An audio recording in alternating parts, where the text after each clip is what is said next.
Now let's come to the integration.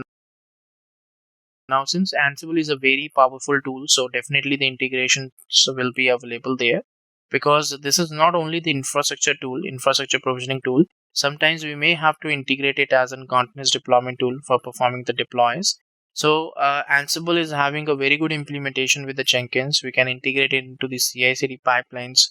There are a lot of plugins which is available for Ansible in Jenkins, using which we can achieve this particular integration. Now, the whole reason why we are looking for the Ansible is that because it's having the capability to connect multiple servers simultaneously at the same time, which makes it very easy to deploy to different environments at that moment of time. So that's the main goal which we are trying to look upon, that we wanted to deploy it like to multiple environments, multiple servers, and keeping in mind that only we are looking forward for that integration.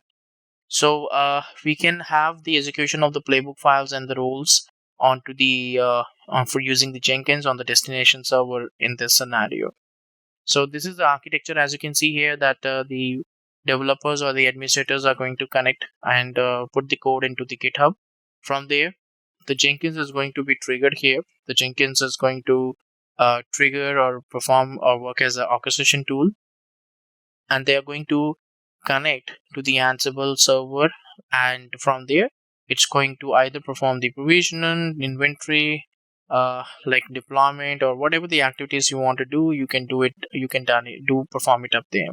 Or even if this sequence you want to maintain, like, okay, first I'm going to create the provisioning, the infrastructure, then we are going to work it on the inventory, and then we are going to deploy to the environment, and then we are going to perform the cleanup. So all these things, all these mechanisms, also like something you can handle, you can work it off over here. So that's the great benefit which you're going to get over here in this one when it comes to the specific Ansible and the Jenkins integration. This is a very high level of CI/CD pipeline architecture which is available here.